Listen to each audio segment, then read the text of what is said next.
You're listening to the Urban Sports Scene Washington Capitals Boston Bruins recap show. And in the opening night of the NHL season, well, for the Capitals, the Caps fell to the Bruins 3-1. I'm Wole, and I'm joined by former WNXT's Capitals reporter Ed Frankovic. What's going on, Ed? Wole, it's good to see you. Good to be talking hockey again. Yeah, I made this promise after last year. We was having such a good time in the after last season. We had such a good time in the Stanley Cup playoffs. I was like, we got to do it again. We got to just from the season and just to the season to the postseason. We have to do it. Yeah, I mean, it's hard to believe. It's been almost 6 months, right? Yeah. 5 months, maybe. Mm-hmm.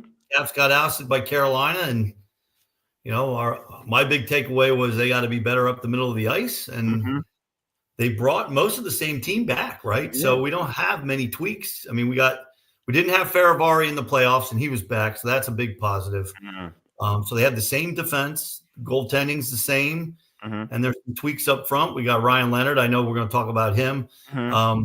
First year in the NHL, Boston College product. So I mean, it's a lot of the same team coming back. Yeah, a lot. But before we dive into this game, let's knock out some logistics. Subscribe to our podcast on Spotify, Apple Podcasts, TuneIn, iHeartRadio, and other podcast platforms. Just search the Urban Sports Scene. Make sure you subscribe to the Urban Sports Scene YouTube channel. If you're in the YouTube chat, we accept super chats. Super chats help support the show. The super chats will be prioritized over all comments in the chat. Don't forget to tweet us at Urban Sports Scene. Hit us up on IG and TikTok at Urban Sports Scene, and like our Urban Sports Scene Facebook page. You can also join our Urban Sports Scene Facebook group. Just search Urban Sports Scene, sports bloggers, sports podcasters, and sports debates. All right, Ed, let's get into it. You mentioned a few things, but what were your overall thoughts on the Capitals' performance? Was it more of what the Bruins did, or was it more self-inflicted wounds for the Caps? Well, I think you can start with special teams where this game was won, right? Boston was 1 for 2 on the power play, and the Capitals were 0 for 5, including 2.5 in the first period, and then early second period they get a gift, and they got over a minute 5-on-3. And they say when you don't score on a 5-on-3, you typically lose the game, and basically that's what happened. Boston, did what they had to do. They played they didn't get a lot of shots themselves. They were opportunistic. And their goaltender played well, but he also Boston did a good job of not letting the Capitals get to the key spots on the ice to get some really quality chances. So I think my big takeaway is Boston won this game on the special teams. The Capitals did outshoot them, 25-18 at even strength. I think the Caps had 11 power play shots. No goals. Yes, 11. Yeah. So I'm going to, the special teams were a factor, and I also think the Capitals still have some lingering effects from things we talked about last spring about better play up the middle of the ice, getting to the hard spots of the ice, and getting some ugly goals. Do you think they have enough speed on perimeter? Ryan Leonard, I think once he gets going and adjusts, I think he's going to bring some speed. That's questionable, right? They lost a guy who had some speed in Mangiapane. He's with Edmonton now, scored a goal last night against the Flames in their opening night. I don't know if speed's a problem. I want to see a little more go into the hard areas, right? Which is a little more grit, right? I mean, the only goal the Capitals scored was Tom Wilson gets to the middle of the ice in front of the net and scores, right? And Tom Wilson's a guy you don't have to worry about bringing grit or grind to the game, right? I'm more worried about the centers. I'm very worried about Dylan Strome and Pierre-Luc Dubois right now because they're the 1 and 2 centers. And if you're going to win in this league, you go back, you look at all the Stanley Cup champions, all the teams that go deep in the playoffs, they're strong up the middle of the ice. And those two did not perform in the playoffs, and neither one of them had a good game last night. Now, there's 81 more games to go. We got a whole playoffs to get to, but that's my focus right now is how are those two guys going to elevate their game to take the Capitals from being just a team that may get in and play in the first round to a team that can maybe get to the Eastern Conference Finals. And like you mentioned, the Caps outshot the Bruins on goal 36-22, which and for a while it was like the Caps had 30 some odd shots on goal, like 32. I think the Bruins had like 16 at the time and the Caps were still down. I think the turning point was obviously like you said, the special teams, the power kill versus the power play. Caps going over 5 on power play opportunities, and the Bruins taking advantage of I think their second power plays when they took advantage and scored that goal. Yeah, and it was really a busted play while he started to interrupt. I mean, you're supposed you to go back, you watch the film on that one. If you saw it, I mean, you're shorthanded and you give up a rush goal. I mean, it was guys got caught up ice. Nick Dow got caught up the ice, and his guy actually scores, but the defensemen were out of position. The Capitals were over aggressive on the penalty kill there and were not set defensively, and the Bruins made them pay. Yeah, and that's the thing. Like, and the Caps just scored the goal with Tom Wilson. Then they get that you call it questionable penalty on Carlson, questionable, and then they follow up with the power play goal to go up. And then that was kind of it, right? But that's to a point. It shouldn't have got to that point. I felt like the Caps, like you said, Ed, during those power play opportunities in the first period, they had enough opportunity to put this game, I felt, away. And they didn't. Yeah. They gave the Bruins an opportunity to kind of stay in the game and get their goalie confidence to a point where they felt like, okay, we're in the game. We can pull this out. Yeah, it was the first game for Boston. They're kind of a team that's on the regroup, right? They were the best team in the league 2 years ago with Jim Montgomery as their coach, and they ended up falling apart last year. They fired Montgomery.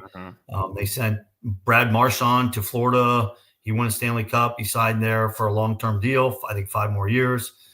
So Boston's got some young guys they're bringing in, and they're kind of retooling.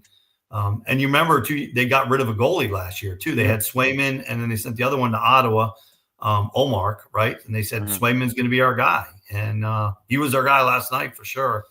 And, Boston's kind of on the regroup. They're in a really tough division. I mean, you look at that division, you got Florida, even though Barkov's out for the regular season and Tkachuk doesn't come back till December. I mean, they still got Marchand. They still got Reinhart. They've got Verhaeghe. That's still a loaded team, and their defense, their blue line is deep. Yeah. And then you got Tampa's got a good team. You've got Montreal's up and coming. We talked a lot about Montreal in the first round last year. Yeah. Montreal's got some good young players. Now, they lost the Leafs, and the Leafs sent Mitch Marner away. So they lost Mitch Marner to the Vegas. He went free agent. So the Leafs lost Marner, but the Leafs, beat the Canadians. Of course, they were at home, but Boston, that division is super tough. Boston, Montreal, Tampa, Florida. Buffalo always seems to screw it up because of their owner, much like the Redskins did for years with Snyder. Yeah, exactly. But, very similar.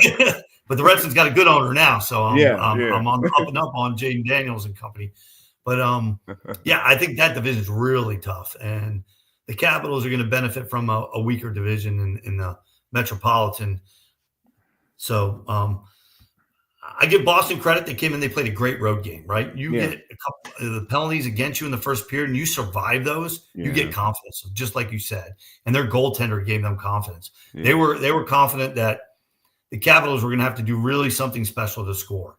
And it took, a busting bit of a play, Wilson driving the slot to get the only goal. And Capitals didn't get any looks like that other than maybe Carlson on the 5-on-3 when he's in there, and he unfortunately shot about 2 or 3 feet wide when he had a golden chance, would have made it 1-0, maybe a different game.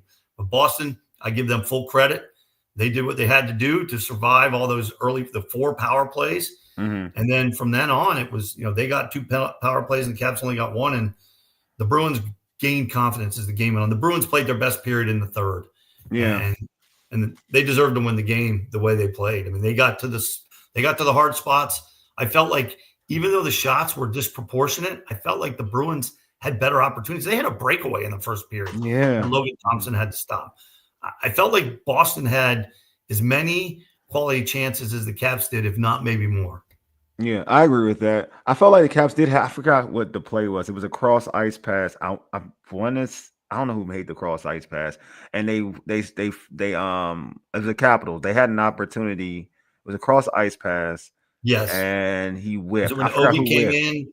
Somebody whiffed on the side. The net was open though, but he whiffed. I'm trying to remember which play it was. Yeah, it was a lefty shot. I remember it too. I don't remember which player. I think it was in the first period, right? Yeah, first period. He spinned on. He came down the left wing, and the guy was back door. Yeah, and he's driving to the net, but he's a lefty shot, so his stick's back here. If he's a righty, he puts it in, right? Yeah. So that's where you needed righty there. Yeah, it's just there were situations where in the game I'm like, if they I don't know if they just took advantage of certain situations. It felt like to me it was early. It was in that first period, early in the first period, Yes, it where was definitely if first period.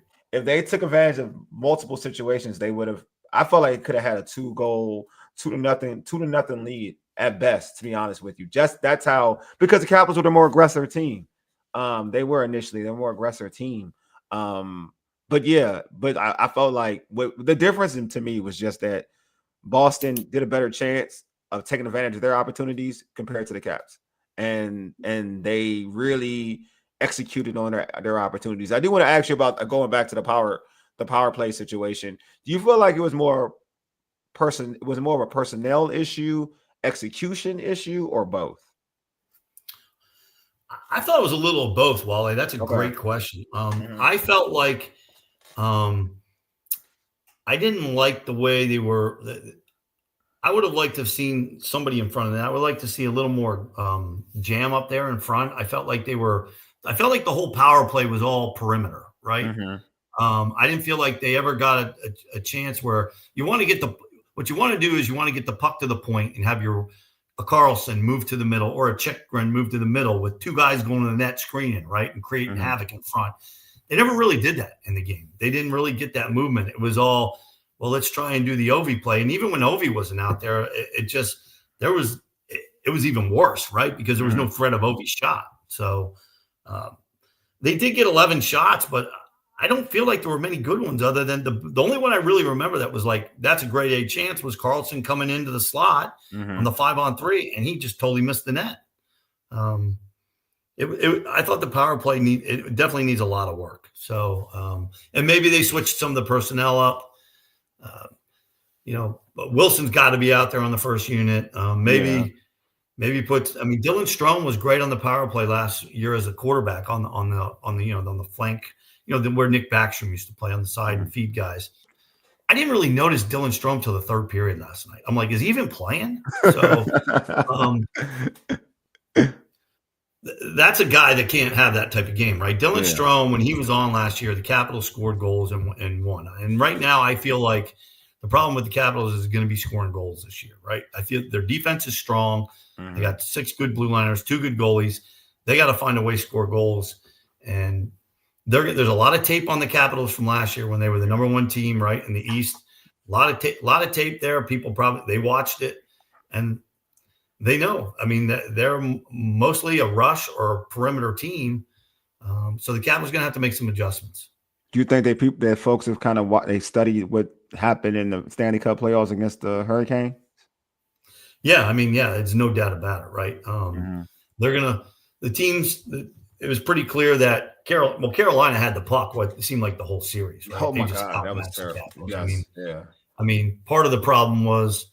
A little part of the problem was no Faravari, right? Because when you take Faravari out, you got to bump Sandin up to the second pair. That's a big drop off, in my opinion. I think Sandin's a third pair D, and Faravari is a top 4 stud. So the Caps struggled with their breakouts there. But again, what was it? Svechnikov.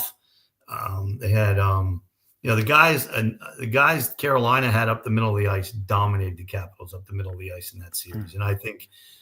Boston was solid up the middle of the ice. I thought Pastrnak had a good game. Oh, he had a great game. Pastrnak had a great game. I think Pastrnak 2 assists and a goal. 2 assists and a goal.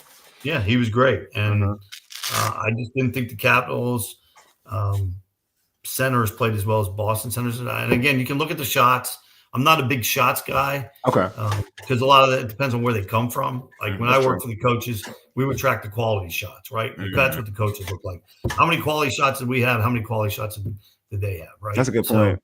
And I really felt like Boston had as many or if not more. So the Capitals, they got to get back to work and guys got to play a little harder and willing to pay a price, take a hit to make a play, right? Go to the front of the net, take a cross check or two. And they're going to have to get those kind of goals because they can't count on Ovi scoring all these goals like he did last year. The guy's 40 years old, right? I know. And he's, when you talk about speed, Ovi doesn't have the speed. Yeah, exactly. So I feel he's still very productive, but he's not. I'll be surprised if he could play like he did last year. Yeah, I want to let's just talking about Ovi. First off, did you find it kind of neat that they switched them a lot? They moved them around on the power play, like they moved them from the left to the right typically he's on that left side, but they had him on the right side every once in a while. Did you find that? Did you like that change? Well, I mean, if you're not going to put him on the left side on the dot where the Ovi's office, you're not going to put him there. I want him in front of the net. That's my theory. Gotcha. And Bruce Boudreau's done it. Other coaches have done it where they put Ovi in front of the net. If Ovi's not in there, I want Ovi in front of the net because he's a big guy, and you cannot move him. He's going to screen the goalie. There's going to be rebounds. So I didn't like them moving him off the office spot unless they put him in front of the net. That's what I want to see. That's a good point. I like that. I like that because he is a big body and he's very. I mean, for a goal scorer, he's very physical. So to your point, and he doesn't have, he doesn't have the speed he used to have, right? But he is big and he is strong. And you look at the history of Ovi's career. When he's been in droughts, the coaches would put him in front of the net, right? I know Bruce Boudreau did that in the playoffs against the Rangers in 2009 when they came back and beat the Rangers in the playoffs. I know that other coaches have Barry Trotz put him in front of the net. Sometimes he would go 1 minute in the office, and sometimes he'd be in front of the net for a minute. So I just think he's the type of guy. Him and Wilson, those are the type of guys that are going to just cause all kinds of havoc in front of the other team's net. These goalies are too good. Swayman saw just about every shot last night, and he stopped them. And that's what these goalies are going to do. You got to take their eyes away. You got to get them moving. You got to have pucks going into them hard, low from the points with traffic so that it bounces off their pads, and the other guys are going to the net for the rebounds. I mean, that's the way – that's going to have to be the way the Capitals play this year because they're not going to be able to play this, this move the puck, not go to the hard areas type of game and score goals. I think they're going to have to – Carberry's going to have to change things on how they're going to play with the talent they have. Ryan Leonard's a guy who will be big, but Ryan's 19 or 20 years old. He's 20. I think he's 20. Yeah, he's 20. He's still filling out, but I think he's going to be a big guy, and I'd like to see him, be one of those guys that get to the perimeter because we certainly saw he could do it in college, but now he's playing against a lot bigger guys. Yes, on Twitter, my guy David said they failed on opportunities and lacked some edge. Swayman is a better goalie than anything Carolina has. Boston wasn't on Caps defensively like Carolina was though. Offense was sluggish. If they start to gel on the New York trip, they'll be fine. Yeah, I mean, and that's our guy, right? He was in all the commenting last year, and I do agree with him. Boston was not all over. I mean, the Carolina Caps in the playoffs last year was a mismatch, right?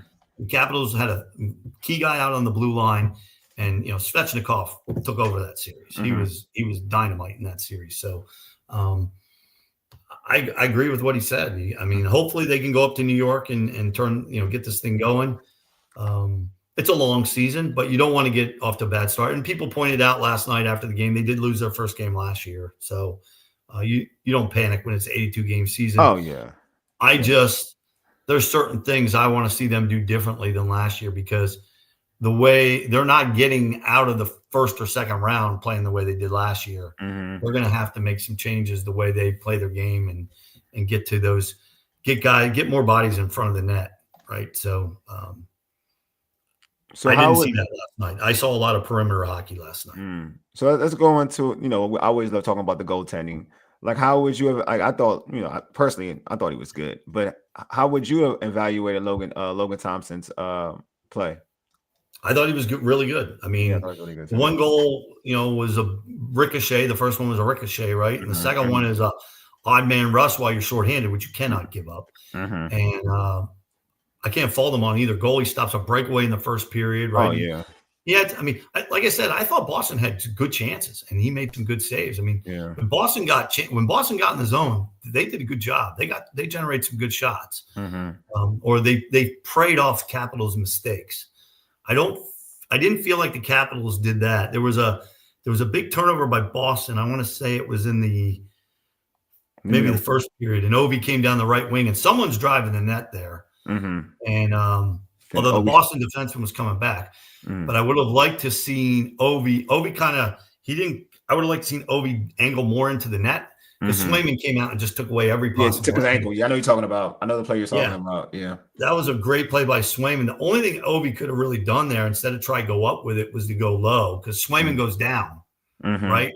And if you can bounce it into the pads there, maybe the guy coming to the net scores. But I got to give Swayman all the credit there to just come out and just say, Ovi, you're not beating me with your shot. Yeah, then Ovi like he hit that straight. He hit it straight on his chest, right? That's the one he hit straight on his chest, right? Yeah, exactly. Right? Yep. Yeah, I remember that play. Because I thought first he was going to pass it. At first, I thought he was going to pass it. Too. Yeah. In that case, the best pass is a rebound, right? Into the pads.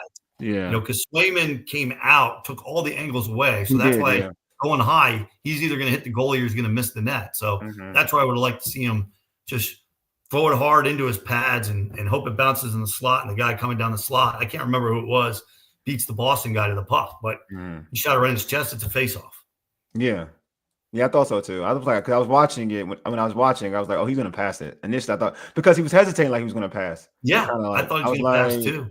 I was like, I thought he was, then all of a sudden, I felt like once he felt like he didn't have the pass, then he just shot it. That's kind of how I looked at it. I was like, all right, are you going to pass this? Because he was streaking like his teammate. I don't know. Yeah, he was coming right down the middle. Yeah, he was streaking. But to your point, yeah, if you're going to shoot it low where you can get a rebound or something like that. Because he was coming high, right? The goaltender was taking his angle high, right? Swayman pushed out like he's supposed to. He pushed hard to his left, and Ovi has no angle at that point. Yeah. So great play by the goaltender. It was. And the only thing you can really do there is throw it in the middle, right, or throw it off his pads. I would have tried to throw it off his pads, but he was got 897 goals. He knows what he's doing, right? Exactly. That was just that was one of the few opportunities I felt where Boston made a mistake and they didn't capitalize. Yeah, and the goaltender was very aggressive. He was very aggressive too. Swayman was very aggressive. Like I felt like after the first period, he got so confident. Like I think after, especially like you were talking about after the 5-on-3 power the kill. Like I felt like he got really confident to a point where he started to be more aggressive. He took more chances in terms of like he would play a puck real high. Like he would play the puck high. Like when a Capitals guy was barring down on him just to clear the ice or clear the zone, he would come up high. I just thought he was really confident. You could tell he was really confident. I looked at him. I was like, oh yeah, he's confident. Yeah, he was the number one star of the game. He was great. And Pastrnak, him and Pastrnak yeah. Too. And Bruins got McAvoy back McAvoy missed a lot of time last year from injury on D. Huge difference for them on the blue line. One of the best players in the league as a defenseman. So, if you're a Bruins fan, you're pretty happy, right? You go on the road, you beat the Eastern Conference champs in their barn, survived first 4 power plays, go to the home team. I mean, the deck was stacked against the Bruins, and they withstood it. I mean, if I'm their coach, I'm like, hey guys, and they got to play again tonight. The Bruins are right up again tonight. So, I know. Back to back, and those are tough, but they got a big win. So hat to Swayman. Yeah, I think so. But you mentioned this too. Also, a kid. I like Leonard a lot. I've talked to you about him before we started recording. What do you think his potential is? Like after watching yesterday's game, what do you think his potential is going forward this season? I know he's only 20 years old, but what do you think? How important and how impactful can he be for this team this season? Well, I think he's important, right? Because there's not a lot. I mean, he's a first-round pick, highly touted, coming out of Boston College. Probably should have been the Hobie Baker winner 2 years ago. But he's got speed. He just needs to keep getting stronger. But I want to see him this year be the second line guy, right? I want to see him play the second line. Okay. And I'd like to see 20 goals, right? Yeah. Maybe 25 goals, right? So they got to get him. I think last night, I don't remember the lines really well. But last year in the playoffs, they had him on the third line, right? He wasn't really he was with Lars Eller, right? And I like Lars. He was great when we won the cup, but Lars is done last year, right? Yeah. So you're putting him with a center that can't play. I'd like to see him with PLD or Strome and see what he can do, right? Because he needs a center that can get him the puck. So I'm hoping he can be on a top 6 this year, right? Maybe I'm asking a lot, and maybe Carberry's going to bring him along slowly on the third line, but I think the Caps, if they want to get anywhere in the playoffs, he's got to be top 6. I think he can get to this. I personally, from what I saw yesterday was different from what I saw in the postseason. Like in the postseason, I saw a guy who wasn't sure of himself. Yeah. Yesterday, I saw a guy that was confident in what he's in his ability, and he knew what he brought to the table. Like there was two different individuals, and so I feel like what he possesses: the speed, the creativity, and trying as a goal scorer is something that the Caps desperately need, and I just think that he has it. I think a talent like that on the second line, to your point, a second line would do wonders for him for this team, especially again when you got a guy that's an aging Ovi, who is obviously one of the greatest of all time. I love Ovi, one of the greatest of all time. I wish he could play forever. To be honest, I wish he could play forever. But I feel like it's like during this season where I feel like you're gonna need to give him some time off, some breaks here in between, especially towards the end of the season where so you can make sure has all his energy into the postseason. That's where when I'm thinking of Ovi this year, and I know I'm going off topic a little bit. When I look at Ovi this year, we're talking about this team going to the postseason. I would like for the Caps to kind of give him some days off or games off some time off, even within games where he can save that energy for a nice Stanley Cup run. And I think a guy like Riley can do that. Mm-hmm. They got to manage his practice and ice time. Yeah. The thing is, I think, Carolina, I think like we talked about, I think 5 teams are going to come out of the Atlantic. Mm-hmm. I think Carolina is going to win the Metro. Mm-hmm. Injuries can change all this, Wole. Yes, I mean, we're one game. I mean, look, everyone was picking the Baltimore Ravens in football to be Super Bowl contender. You got injuries. Their defensive linemen go down. You get Roquan Smith down. You got Bobby Humphrey Humphrey go down. You got Hamilton down, and the greatest Lamar, one of the best quarterbacks in the league, arguably the best, goes down, and they're done. They're 1-4. They're done, right? So anything can happen during the season. Barkov's out for the year, right? One of the best players in the league. So, but I think the Capitals are going to be battling with the Rangers, the Devils, the Penguins for that second and third playoff spot. Second and third place in the division is going to be, the Islanders. The Islanders are always going to be the Islanders. I mean, they'll probably screw up and fall apart at the end. But they're going to have to battle with. They're going to have to battle with 2 teams. They're going to be battling with all the rest of the Metro for those last 2 spots, because I think the Metro is going to get 3 and the Atlantic's going to get 5. Yeah, I just hope. Yeah, I just hope they're but I do think that, to your point, talking about like Riley Leonard, I think he can definitely. He's very important. I think he's extremely important, and I do too. What I do like about what I saw, if we're gonna look at positive, what I do, and we're gonna talk about another positive, but what I do like about what I saw last night is that I saw confidence, and if you told me what I saw with him in the playoffs, I didn't see that. I saw a guy with a lot of ability, but I didn't see confidence. I see a guy now with a lot of ability with confidence, and I think that can do wonders. I feel like, to your point, I think he can score 20. Especially if you put him in if you put him in the second line, I think there'll be more opportunities for him to get 20. 20. Yeah, I'd like to see him get on some power play time, right? Yeah, me too. I'd like to see him become the new TJ Oshie, right? TJ Oshie's right wing. I mean, that's what I would like him to fill that role, right? TJ scored goals. He set up goals. He's a power play guy. TJ was just great in the locker room too. Yeah.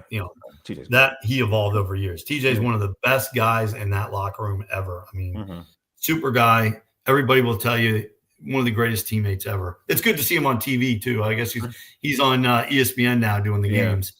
But yeah, Leonard, they have to get Leonard to take that next step this year, because they just don't have anybody else. Yeah. And the Capitals will probably, depending on where they are, will make deals at the deadline to try and add, right? Because I think they'll be okay cap wise, but there's not much out there right now. And I like the way Leonard, I saw a lot of skill from him in the playoffs too, like you did, but I saw a guy that was coming from college, going to play in the NHL play. That's almost impossible to go right to the Stanley Cup playoffs. But I'm happy he did it, because I didn't think the Capitals were going to go far anyways. So putting him in will give him that confidence. I think we talked about this last year. You remember Brett Connolly, the first year the Capitals signed him, 2017, and they went to Game 7. They lost to the Penguins. in the second round because Marc-Andre Fleury absolutely stood on his head. Oh, But Brett Connolly was a scratch. He did not play. yeah. Next year, the Capitals lost a bunch of guys. Brett Connolly was on that third line with Burkowski and Lars Eller, and they were in the playoffs. That line was huge. I mean, they had the winning goal in the Stanley Cup clinching goal. Eller scores off of I think it was a Connolly shot or it was a Burkowski shot, one or the other. But Brett Connolly was a scratch in 2017, and he figured out. He played a few games, figured out how to play in the playoffs. The next year, he came back. He was at a whole new level, right? And this is a former first-round pick, bounced around teams. He was with the Bruins. He was with the Lightning. And he just found his niche with that Capitals team.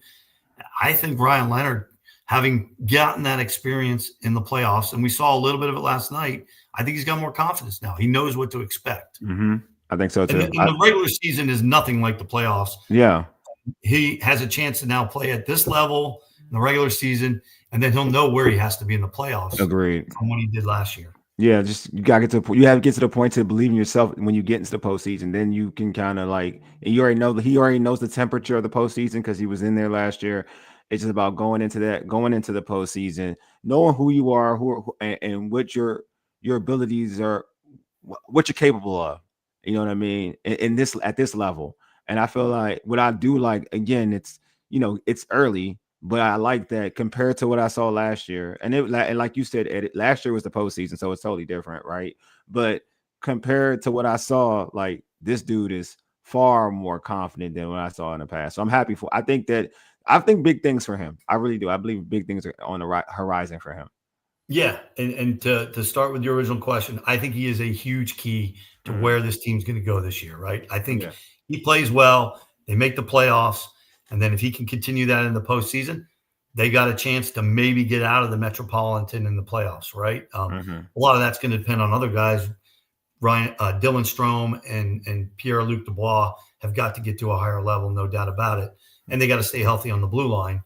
But I think Ryan Leonard's is going to be a guy to watch, and that you and I can track through the season and see how he's progressing. And I just hope that he gets a couple to go in here and that confidence just goes to another level. He gets on the hot streak because he can score. He did that at Boston College. Yeah, I'm waiting on that. That's what I want. I want him to get a couple early goals. That's what I really want. I feel like once that happens, if it can happen early, I think then you're going to see something really special out that kid. I really do. I really believe it. So speaking of something like I mentioned, we just dive in on some more positive stuff. You mentioned Tom Wilson having the first goal. Tom Wilson bringing that physical edge, toughness. How important is his leadership and presence for setting the tone in this season early? Oh, it's big. I mean, every team in the league would love to have Tom Wilson, and every team almost had a shot at him that first year. I know a lot of teams passed on him, wish they had in 2012 draft. Yeah, I bet. Yeah, I know. The Capitals were ecstatic when he fell to them. But I mean, Tom and Oshie were buddies, really tight. He learned a lot about leadership from TJ Oshie. Tom Wilson's a leader, right? Ovi's the captain, and Tom's probably Tom and Carlson, the next two guys in line to lead this team. And Carlson's still playing 26 minutes. I think you look at his ice time last night; he was almost 26 minutes, right? Yeah. He played his butt off too. He played his butt off too. He just missed the net on that one chance that probably could have changed the game, and he'll be the first to tell you, man, I got to bury that. That's John's always been a stand-up guy. But I think Wilson has to be healthy and has to be playing smart. He can't take penalties, right? He's got to get the other team off their game and get the penalties, right? And Tom has learned. He's evolved. He's learned how to try to stay out of it for the most part. There's nights when he goes off, and usually those are when the Caps are losing. He's like, we're not winning anyway, so I'm just going to get it in right now. Well, they were trying to bait him last night. They were trying to bait him. He didn't fall for it. They tried. He wasn't going for it. He knows. He knows it's early in the season. The Bruins, aren't in their division. Not a game to go get off your rocker on, especially early on. Now they're playing Carolina. They're down 3 or 4-0. Like we saw last year. Remember, I told you that one game. Yeah, you did. You did. That's when you try to send messages. Unfortunately, the Capitals just didn't have the talent to take Carolina out last year. No, he definitely, to his credit, last night they tried to bait him. He didn't, and he ended up scoring a goal in that game, an important goal. But yeah, his growth is amazing to me because I know before. we didn't think of him as a 30 goal scorer guy, and now that's who he is. He's a guy who scores the puck. He's the enforcer. He's the physical enforcer. He's the protector. But now he's now a guy who you rely on for big games in terms of goal scoring, which is kind of cool when you think about it. Yeah, I mean, Barry Trotz and Lane Lambert, when they came over from Nashville to coach the Caps, they worked really hard with Tom because Adam Oates misused him. The Capitals probably should have put him another year in the OHL, and they just didn't want him to fight. But then he comes up to the NHL and he's fighting up here instead of playing. Adam Oates totally mismanaged him. But Trotz and Lane Lambert really worked with him, and credit to Tom, he worked hard as well.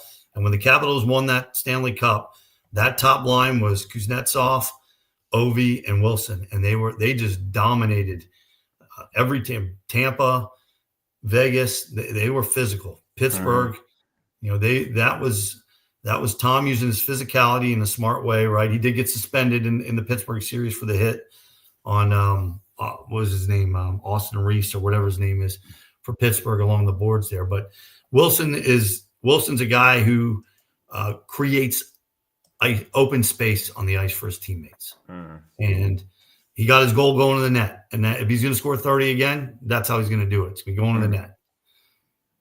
No, I love it. I love his aggression. I love his aggressiveness. I just love his leadership. I like how he sets the tone. I feel like, and he's, to me, if non-Ovi, he is like the people's, well, he could be, honestly, even with the Ovi, he's the people's champ in this, in terms of Cap fans, even fans who don't watch, even folks who don't watch hockey, like no Tom Wilson because of it.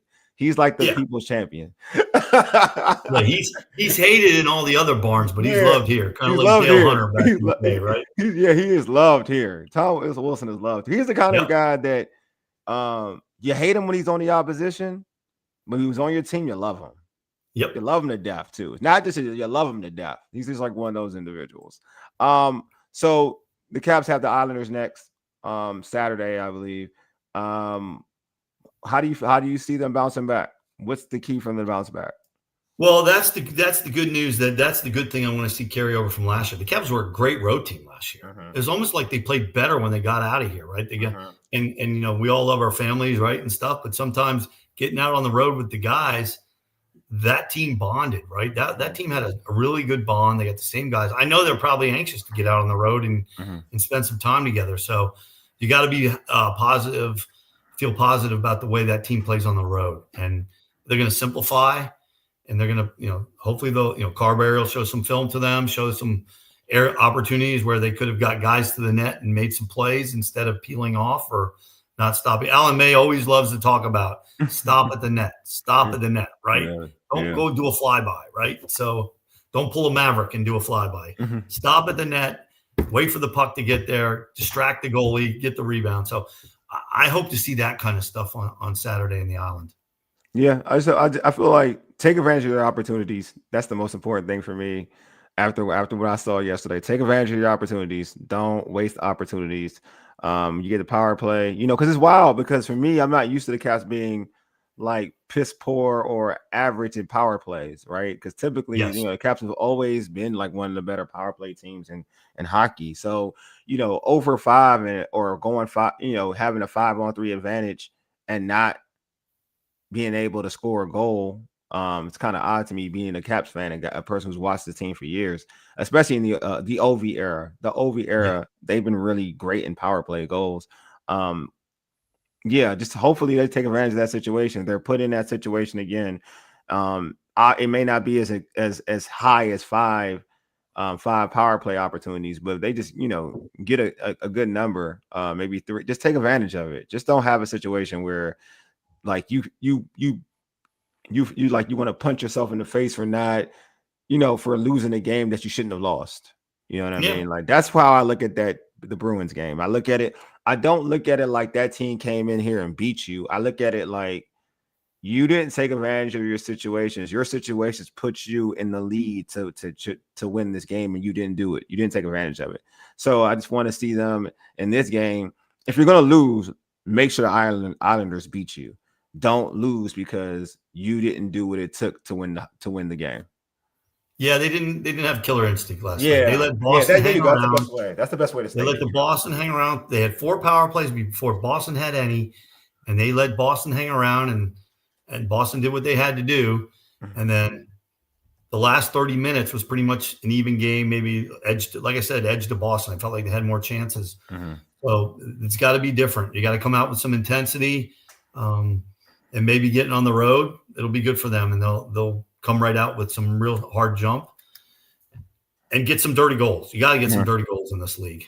Yeah, I agree. Well, Ed, this has been fun. It's always fun doing it. We're gonna be doing this a lot.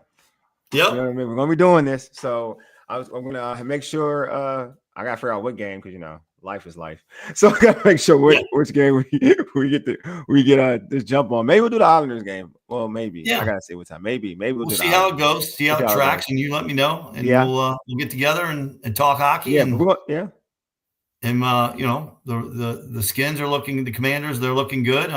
They're on the up. And sometimes I call them the Skins too. Don't worry about it. Yeah, I grew up in this area. They were. I know. I still can hear Frank Herzog going touchdown, Washington Redskins. I can hear it all. I can hear all of it. Frank Herzog. I can see George Michael talking about it on Channel 4. I see a lot.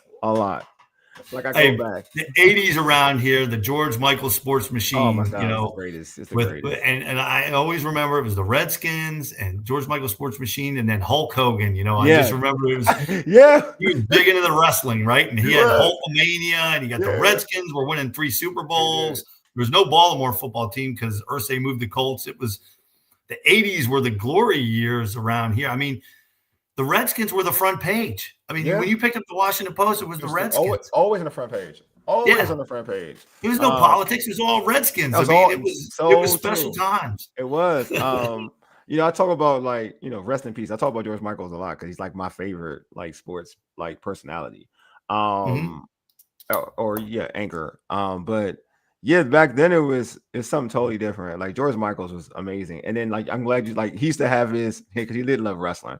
He used to have he would have a Wednesday segment. It'd be like Wednesday wrestling, and then it would be and it would be, he'll show you highlights of what happened. And he was the only one that was really doing that, because I grew up a big wrestling fan. So I used to get hyped. I used to get so hyped for Wednesdays. I go I was what happened on? Oh, okay, showing this happened at WrestleMania, or this happened. He's showing footage of WrestleMania, because we couldn't afford pay-per-views and stuff like that when I was growing up. So I would definitely watch. I'd watch it he's showing the highlights. Oh my God. So I would get so excited to see George Michael's Wednesday, his Wednesday wrestling segment. Yeah, he was so good. I mean, it was ESPN was just kind of finding their way, right? With Chris Berman on Sunday nights with the countdown. They started that, mid to late 80s, and you couldn't miss that. But George Michael, before that, I remember if you were playing fantasy football back then and there was no internet, you would call the George Michael sports machine line, right? And he would have hit the line too. Hit the line too. Yeah, he helped so many different, which I like. He helped so many different reporters, and not even in this region, but reporters outside this region, because it just wasn't him with the DC guys. It was more a lot of guys he helped with in Philadelphia. Some guys, a lot in Philadelphia, to be honest with you. Some from the West Coast. He would have guys from I remember, now he's a household name, which he's annoying to me, but it is what it is. Stephen A. Smith. He would have Stephen A. Smith on his shows back in the day. He would have a lot of people on his shows. I mean, obviously we know about locally Tony Kornheiser, Michael Wilbon, he would have on his shows. He was just one of the he was one of the best. No, not one. To me, he is the best anchor sports personality that I've ever seen, period, to be honest with you. He was a great guy. He would come out to the games. He was innovative. I consider him innovative, right? Very That's the way I would describe George Michael. He knew how to take the highlights and the special events and package it all together and make you want to watch it. It was an event to watch the George Michael sports machine on Sunday nights. Yes. And to your point, Wilbon and Kornheiser, those guys, they would come out. I would meet those guys because they come out. Wilbon would come over and talk hockey with me. Wilbon's from Chicago. He loved hockey. And I would see him. He would only come in the playoffs, right? Because the Redskins were so good back then. He was always he and Kornheiser were doing that. And then Tony wasn't a hockey guy. Tony was a Oh, basketball I know guy. he was. I could tell. But Michael likes hockey, and he would come out and he would talk and ask about different things. And then he, I'd see him every year in Pittsburgh when we get our butts kicked by the Penguins in the early '90s when I was working for the team. So Yeah. but yeah, he liked hockey a lot. And look what those two guys have done. They paid their dues. The Washington Post, and they got their show, and it's been a running show for how many years? 30 years now? Yeah, now they're like, I don't know, do they still do the show? I don't know if they still do the show or not. My dad still watches. My dad's 87, right? He still watches it? He was the one who started dragging me to games. He was a reporter, right? Awesome. And he was the one dragging me to the games, and he would talk to Tony and Wilbon. And I'd see those guys at Maryland games because I covered Maryland football and basketball in the 80s too, so I would see them there too, right? Like, I mean, I was fortunate. I was doing the stats for the Caps, but I was still covering for the PG County paper, Maryland basketball when Len Bias was. Oh, really? So yeah, but I covered Lenny. Did you cover Len Bias? I covered Lenny. I mean, yeah. Awesome. He was, and Derek Lewis was probably my favorite. Remember Derek Lewis from Maryland? Shot blocker. He played with Bias and Keith Gatlin. They had some good teams there. They just could never get over the hump. Mm-hmm. You cover Len Bias. Ain't that something? That's cool. That's a dude like I only see clips of Len Bias. He's like a little bit before me in terms of my memory of watching basketball. He's a little bit before me because I always stuff like I pick up my good memories of basketball is more like as a kid, like 89, 90. But that's more NBA basketball. Like I grew up like in Georgetown basketball. Because when I was a kid, I just watched Georgetown basketball. Georgetown was so good. Yeah, I was like a big Dikembe, rest in peace Dikembe Mutombo, a big Dikembe Mutombo Alonzo Mourning fan. Like I love those two. Those two are like my favorite. Some of my favorite Hoyas because they were on the same team. But yeah, like that's when like my memory. But so I had to go back and like, because I'm from PG County, so we always hear the Len Bias. Yeah, we always hear about you always hear about Len Bias and his greatness. So I always go back and try to look at it. And when I looked at his highlights, I was like, oh, I see. Lenny was an amazing player and he worked hard, right? He was same thing, Jordan, right? So when I was growing up, I was remember the Capital Classic they used to host? Oh yeah, I love the year. Yeah. So I think I was in 10th grade. And they were billing this as you being a Georgetown guy. I'm gonna bring this up. It was Pat Ewing was going to take on the two guys, Stuart Gray and Greg Dreiling, for Kansas, right? And they're billing this Capital Classic as this 7-foot big men battle, right? And I'm all pumped up. I'm going to the game, right? And I get to the game, and there's this guard totally taking over the game, right? Totally takes the game over, and I'm like, who the heck's that guy? And at the end, they go, the MVP of the Capital Classic is Michael Jordan. And I knew who he was from then on. He was still in high school. He was committed to go to Carolina. And then the next year, you're a little young for it, but they played Georgetown in the final, right? Yeah, and I know. He hit the shot to win the game. Yeah. So, and that was an epic battle between Georgetown and North Carolina. James Worthy was on that team. That was an incredible game. And Michael Jordan, as a freshman, hit the winning shot. I see the highlights. My friends I'm not a big, I'm like that. I'm not the biggest Jordan fan. So my friends, like they get on because they're all like most of my friends are Jordan fans. And they're Carolina fans too because of that. And they always remind, even though they never saw it, they didn't see it in real time, but they talk about the shot, right? Against the Hoyas. And I'm like, yeah. And then I went back and I'm looking, I went back and watched that game. Like, God bless like YouTube and all these other outlets to watch stuff, streaming devices to watch games like that. And I look back and watched that game like we had that game. Like we totally had that game. Like we had that game. It was with Freddie Brown. Yeah. His teammate, he threw it right to Worthy then because Georgetown had the last shot. Yeah, like we would have won. We would have gave the ball to Pat. We'd have been good. Like we won that game. I think Jordan went glass on the winning shot too, didn't he? Yeah, he banked it. And he went glass, right? And he wasn't even a shooter. That's what pisses me off. Like they do that shot. It pisses me off. Like you gonna make that shot? Like you're gonna make that shot? I saw enough of his jumper in that game. Like you're gonna make that shot? Like really? Well, I mean, he is. But that kind of built the whole aura of his clutchness. He is clutch. Like Jordan is super clutch. So it did work out. I still go back to Portland. I think we talked about. I still go back to Portland taking Sam Bowie over Jordan. I'm like, you made a mistake. You should take it. I feel bad for Sam Bowie because he's always going to be known for that. It's not even his fault. It's not his fault that he was smacked over. You know what I mean? It's not his fault. It's just like, oh, okay. Like, and now he's always going to be remembered for it. That's just like And Sam Bowie wasn't a horrible basketball player, but No. it was what it was. It's the same thing. Like if you're going to go into modern times, like Greg Oden being drafted ahead of Kevin Durant. And it's not Greg Oden's fault because Greg Oden was a really good basketball player. He was. Injury just knocked him out. But you're going to always look at, dang, you could have got Kevin Durant, but you chose Greg Oden. It's one of those. It sucks. It does suck. It does suck. Like I want. You can do that in every sport, though, right? Yeah, you Tom Brady went in the 6th round. Exactly. Joe Montana went in the 4th round. Or Exactly. 3rd round. Exactly. That's where, like, yeah, I say it all the time. Like, it's not. And also, well, basketball is different, but I always feel like, basketball is different in this element, though. And also, it always depends. Well, no, this is fair for all sports. It just depends where you get drafted at, too, though. Like coaching and an environment. I always, when folks debate about why this player isn't successful or whatever, like it also does depend on like where you get drafted at. Like you mentioned the Redskins Commanders, like under Snyder, you could have a great player, but now you're into that regime. You may not be destined to be successful. You know what I mean? Now, if you go to like the Ravens or the Steelers or an organization like that, you would be like, oh, you have a better chance to be successful. Sometimes it just depends on where you're drafted at. Those were 2 great examples, the Steelers and the Ravens. I mean, I have the utmost respect for Mike Tomlin, what he's done there with the talent he has not had, if you will. Right? Yes. I mean, once Roethlisberger's left, they've really struggled. I mean, it's such a quarterback league in the NFL right now. God. Yeah. It's like, that's what it is. It's just like, again, it's like, if you get a quarterback now, once you get NFL, once you have a quarterback, you're pretty much set up. But even then, if you're a quarterback, like Jaden Daniels is like a great situation where he's blessed to be in a situation where this regime is not like the old regime, right? Right. This is like these are grown-ups running an establishment. Then you look at other situations where it's not the same. That's always a thing where I'm always like, when I was younger, I used to be quick on saying bust or this, that, and the other.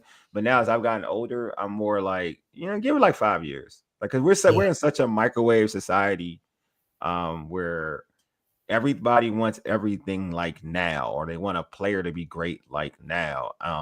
There's examples in all sports where if you take the normal course of action, like how it used to be, like how in the 80s or the 90s where you gave a kid 5 years to be, and see where they were after that, then you can diagnose or dissect it or say like, oh, analyze and say this player is going to be this player.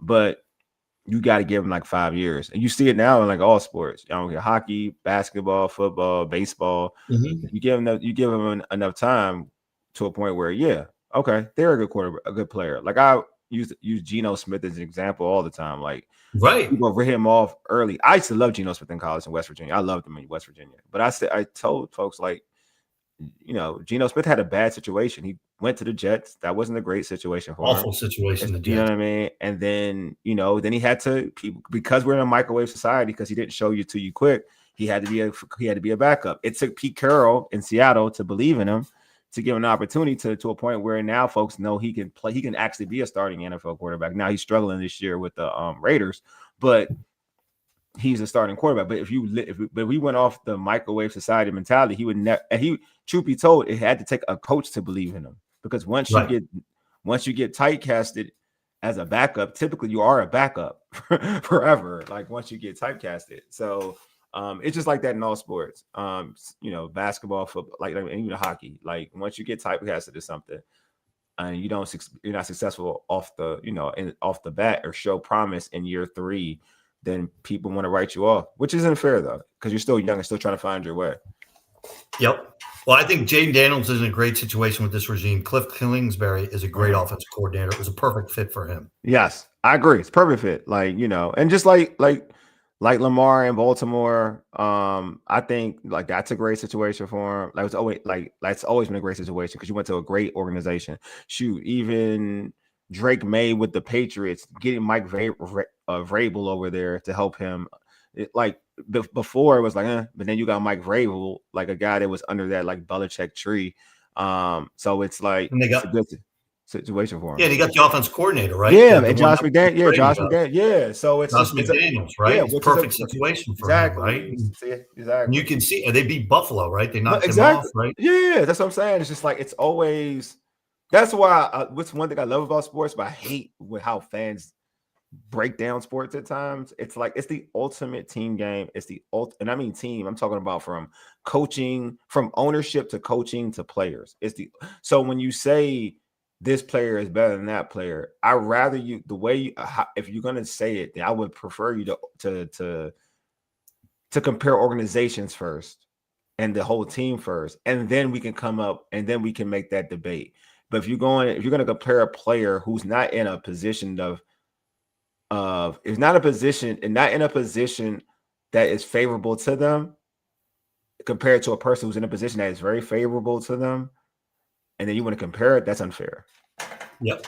Well, let me give you two hockey. So I'll take it back to hockey here. Yeah, sure. Let's go. Buffalo Sabres, I alluded to this, that their owner always screws them up. Yes. You look at two guys that have won Stanley Cups recently. Sam Reinhart, Buffalo screwed him up. He went to Florida. He's won 2 cups. There you go. Jack Eichel, they had that whole run-in with his, whether to do the surgery or not in his neck. He goes to Vegas. He wins a cup, right? So, there's 2 really good players. Like Reinhart was a Team Canada, one of the stars on Team Canada in the juniors, and Eichel is, he was the McDavid year in the draft right after he would have been the number 1 pick if it wasn't for McDavid. Here's 2 guys the Sabres could have built their whole future around right there, and their ownership screwed it up. And Reinhardt's winning cups in Florida, and Eichel's winning cups in Vegas. So again, it's the situation. See, that's a good point. That's what I'm saying. It just depends on it's always a situation. It's always a situation. Sometimes it's not the player. Sometimes it sounds good. It's easy to blame the player. Like a lot of fans like to blame the players. It's very easy, but sometimes it's not the players. Right. All right, folks. I'm glad y'all heard us talk about everything. We talked about we talked about hockey and the Caps, but then we talked about everything. Once Ed, I'm not gonna lie. Once Ed told me he knew he'd cover Lim Bias, I was already there. So, but folks, thanks for tuning in. We appreciate it. Anyway, you've been listening to the Urban Sports Scene for ages. You dig? Deuces. We are out. Peace.